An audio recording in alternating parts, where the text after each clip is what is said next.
Hey, happy Friday, and you know what that means. It is time to talk about a book, and if you were here last week, you can probably guess that it is going to be A Tropical Rebel Gets the Duke by Adriana Herrera. And even if you weren't here last week, you could probably guess that based on the fact that this cover is all over the thumbnail and title that you clicked on. Now, in my Instagram story review of this book, which was just kind of initial thoughts, I said that my review of this book was just maniacal laughter. And I will have to go beyond maniacal laughter today. And sadly, well, actually probably not sadly, I will not subject you to said maniacal laughter, but it is going to be one of those situations where it is harder to unpack and review a book that you absolutely loved, and I absolutely loved this book. But before we dive all the way into it, hi, my name is Melody. We talk about books and book adjacent things on this channel, and I would love for you to hang out more if that sounds up your alley. So go ahead and like and subscribe as you feel so led. Now, one thing I like is that I did the pre-order incentive campaign for this book, which means that I got a piece of artwork for our main characters in this book that kind of sat near me through most of my reading, just, in case I needed a refresher. And this artwork is a callback to the step backs of yore. I know step backs haven't been out of fashion long enough for us to be throwing around words like yore, but at the same time, it feels like they need to make a comeback because look at this. Like, look at these two. You could just stare at this all day. Just a closer up appreciation there. I mean, it is absolutely stunning. And so this is, of course, our Apollo and Aurora. And Aurora and Apollo are, of course, our love interests of this book, the finale of the Las Leonas historical romance series that we have been in for two previous books, both of which have been reviewed on this channel. And in the tradition of a lot of romance series that I really, really love, we have watched these two kind of dancing around each other for a couple of books. And so while you can absolutely go into this book first, I do think that there is something really delicious about that lead up. We get the sense of that history through the writing, and you can absolutely start here and go back. But again, there is just something to be said for that tension that builds. And the way that Herrera sustains tension in this book is just excellent. If you've been looking for a romance that really nails that balance between physical intimacy and like emotional rawness and pining and those big emotions really underscored by action, I think that this book is going to be right up your alley. It is a perfect blend and balance of all of those elements from my point of view. It is a little bit Knockout by Sarah MacLean meets The Devil in Winter, because we start in a very Devil in Winter kind of way from my reading experience, in that it kind of shocked me, and in the sense that we have a presumed wallflower going to meet the love interest directly at the beginning of the book. I remember the first time I read The Wallflowers, I was texting a friend after it happened one autumn, like, how do we redeem Sebastian after this? How do we get to the next book after the ending of this book? And we don't have either member of this couple really as a villain going into this book by any means, but we have this tension and this sense of how are they going to get together? Because it is a little bit, we have our doctor, or as Apollo calls her, Doctora Aurora, who is very focused on her mission of her clinic and is a little bit more straight-laced. So it's not so much a wallflower as a blue stocking trope, but she is very focused, and we've watched Apollo needle her through the other couple of books, enjoy getting a rise out of her and bantering with her, and this idea that they match each other's wit immediately, and how that really carries over into this book, in that sometimes it can be a challenge to sustain the characterizations of fan favorite side characters into their book. For instance, right off the top of my head, Romancing Mr. Bridgerton, while a favorite, the characterization, especially of Colin in that book, is very different than the characterizations we have seen of him prior to that book in previous Bridgerton books, which just makes sense too when you are seeing someone come into more direct focus.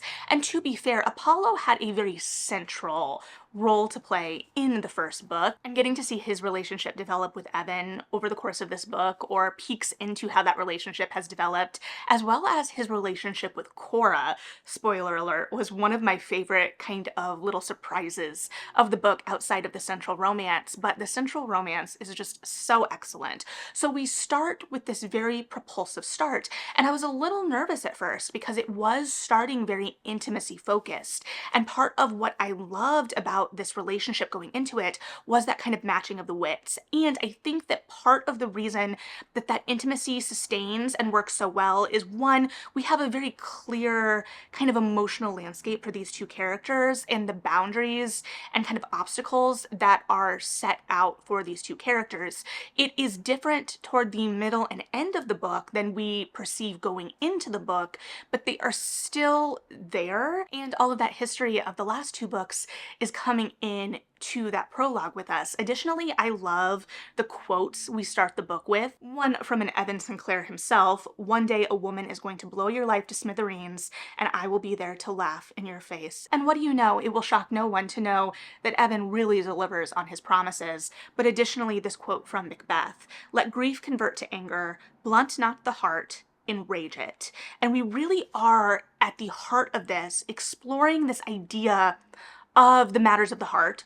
Obviously, it's a romance, but this idea of where this grief and rage, what it does to you, and this kind of dulling of emotion, and whether that is a strength or a weakness, and in what circumstances. Combined with the kind of thesis statement in the prologue, Aurora Montalban Wright was no rebel, which is totally different or at odds with how we think of her as this underground doctor we come to find out she is in terms of running a women's clinic in 19th century Paris and offering women healthcare that they are being denied other places, and sometimes directly from the men in their lives, which plays into one of the central patients that we see Aurora interacting with over the course of the book, because we see her mostly in relation to this one patient. We know she is working to secure funding for her clinic. We know the challenges her clinic is going through. We know how much of her identity is wrapped up in that clinic. And it would have been so easy, I think, for us to only be at the clinic, but we kind of remove both Aurora and Apollo in some ways from their most immediate circumstances, in the sense that we have Aurora, who is struggling and afraid for the future of this clinic that she has built up and the purpose of it. She's afraid for the inevitable suffering of women that are unable to secure care if her clinic doesn't exist. And on some level, she's afraid of what this will mean for her purpose and the way that she has funneled all of herself into this mission. Meanwhile, you have Apollo, who is coming out of a years-long revenge scheme against his father. And as the book itself says, the funny thing about revenge is that one never thinks about what happens after. So he has attained this dukedom that he doesn't even know if he wants, but he feels the responsibility of it, and so he is trying to balance this idea and knowledge that he can help the people that are under his care in relation to this title, while also chafing against the social structures that hold him back and are judging him as a Black Duke within this social structure and all of the inhibitions there, and whether he even wants to play this game. And then we come to find out that Aurora and some of her focus within her mission has also been shaped by this societal game and some of her history and what has kind of cast her out of her family and sent her to Paris with the Leonas in the first place. And so Aurora's kind of prickliness is really hiding a lot of hurt and pain, and she's channeling that very specifically. Now, the fun thing with Apollo, of course, is that he matches her beat for beat. He recognizes when she's lashing out and is able to kind of roll with those punches and gives it back when she needs it, but is also able to just let her kind of strike at him when needed. And there is also this battle of the wills between them, which serves both of them, while also, of course, heightening the romantic tension and stakes that feeds directly into some of our more intimate scenes as well. So there is a lot of fire, but there is also a lot of fondness and playfulness. And a lot of the book really is exploring these emotions and who they serve, going back to that Macbeth quote that feeds into another quote from the book: "Angry girls were unlikable, but angry women were detestable."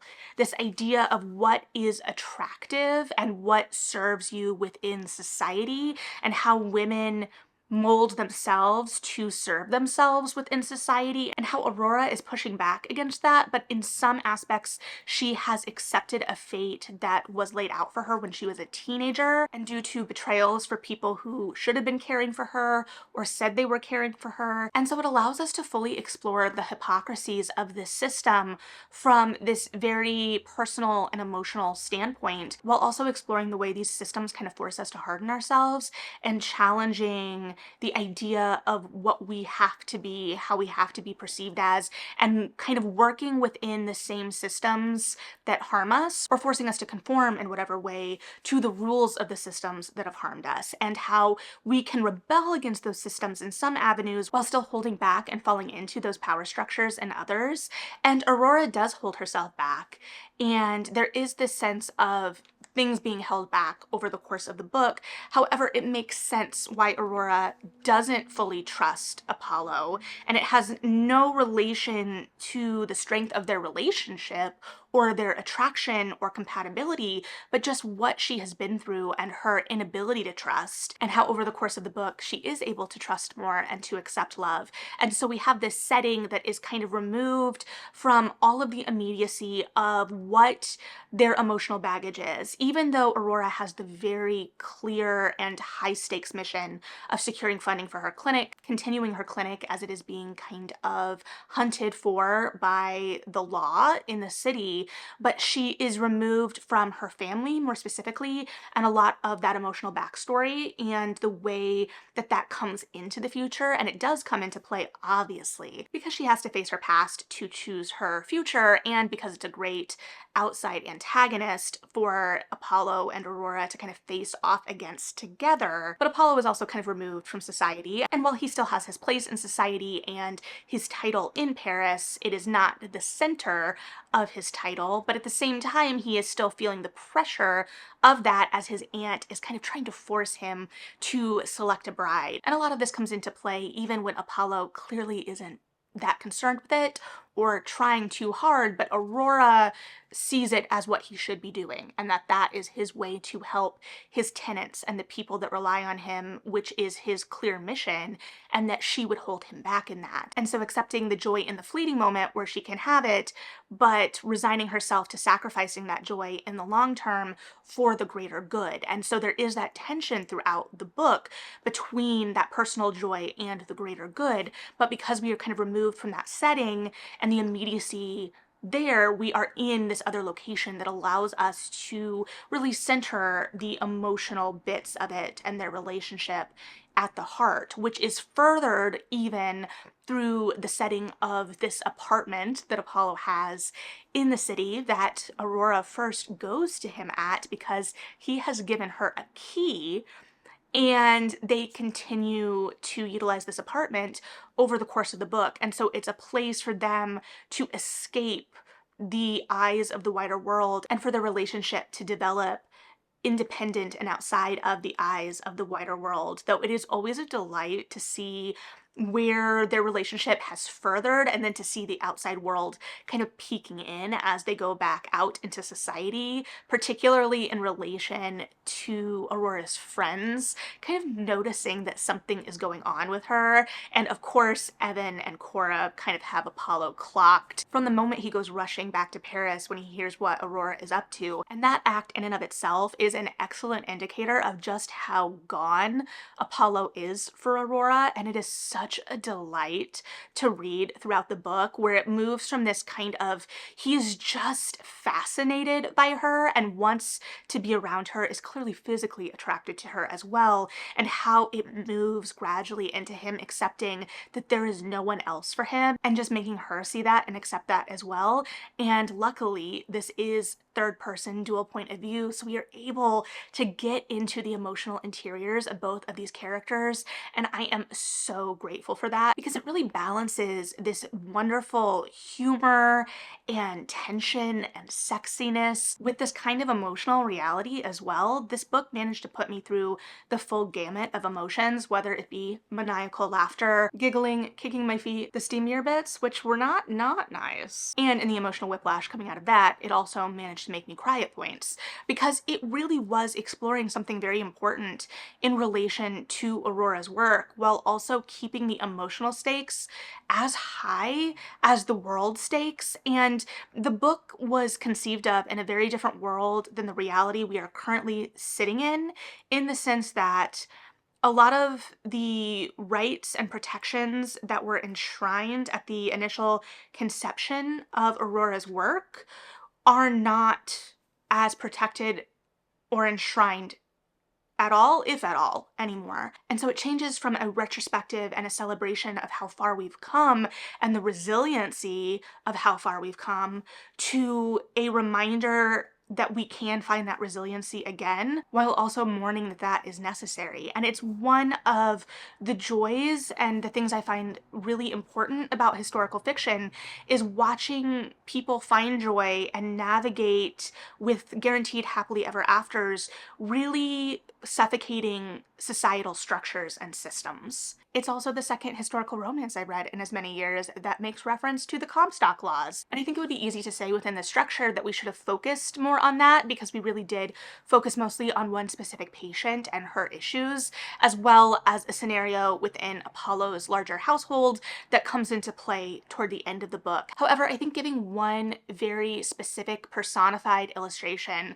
of the depth and breadth of women's healthcare was very smart, and it really helped the structure of the book itself stay focused, because it does then tie back into some things going on with Apollo and the larger world. There were times at the end where some of it could feel a little rushed, or like some of it wasn't resolved as specifically or as grandiose as I may have expected. However, while it was very satisfying watching Apollo ready and willing and actually throwing punches for Aurora, it was also very important that some things were resolved in a way where she was taking her power back and deciding again what her future was. Some of the emotional beats at the very, very end could be a little rushed in that, or it may just be that the kind of scale of everything in terms of the emotion and the stakes felt so high, it's hard to kind of match that in the climax. And so it doesn't go bigger, it goes more deeply inward.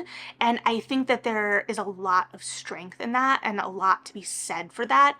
It just may kind of go against the expectation of the reader in some ways. We still do get that really satisfying outside antagonist, this kind of personification of the systems that we are fighting against, and we know that we can't defeat the whole system, or that we're not going to defeat the whole system, but we're able to defeat a part of the system and claim our happiness in the meantime. And there is something incredibly revolutionary and beautiful in that. And there's also something incredible in the intimacy and this ability for them to see each other and accept each other at their most vulnerable and see each other so clearly. And the way that Spanish is integrated throughout these more intimate moments, which is undeniably utilized in a way that is very hot, but at the same time, they are allowed to be their truest selves in those moments and let down all of their guards and speak to each other in Spanish. Now, of course, Apollo calls Aurora Doctora throughout and Fiera later as well, and these are more public endearments or terms that are initially kind of utilized to rattle her and to needle her in whatever way. But also I love that even there we see this ability, even in public, for them to see each other so clearly, and we see the intimacy in that way as well. And also, I just love the pet names in this book. I love that they can't keep their hands off of each other. I love that Aurora will bite Apollo. I love that Apollo clocks that Aurora has lost weight the minute he lays eyes on her once he's back in Paris. I love everything about these two and about this book. And so I hopefully was able to kind of break down a little bit more of the mechanics of it in terms of these wider explorations and how they balance with the incredibly personal stakes and how all of it really works together in a really beautiful way. But also the reality of it is, when I was reading this book, I was just completely swept along for the ride, which I am so grateful for, because I think it's so easy to build up our expectations of a long-awaited book. And I was worried, as I always am, that I had set improper expectations that would be unfair to the book I was walking into. And while this wasn't at all what I was expecting, to be fair, I don't know that I had any firm expectations of the plot itself. I just knew that I loved these two characters so much already, and it managed to really heighten my love of them. And I think it was a really lovely finale to the Leonas that kind of wrapped everything together. And so we were able to watch our former love interests and their observations on this burgeoning romance as well. Though again, my favorite reactions and kind of dynamic was between Evan and Apollo and Cora and Apollo, and just like that triangle. I thought that that was so much fun and a delightful surprise I legitimately wasn't expecting, but it was just a wonderful wrap up to a romance series I have absolutely loved. I'm a little bereft now knowing that it is over and afraid that we won't get any more in this world. I would love to see a kind of spin-off Next Generation series with Luz Alana's sister, and maybe she has her own girl gang that we can bring into the mix, especially as it would allow us to get little peeks at our former lovers as well, as they are surely still entwined with her life. But I absolutely adored this. If you haven't read this series yet, please pick it up. And as I said, I have feature Fridays for both of the previous books as well. And if you have read this series, I would love to know what you thought of the finale and with finally getting Apollo and Aurora's story. But with that, let's do one more Apollo and Aurora for the road. But thank you as always for hanging out and hearing what I had to say. Like and subscribe if you feel like it. Read something good, and yeah, bye.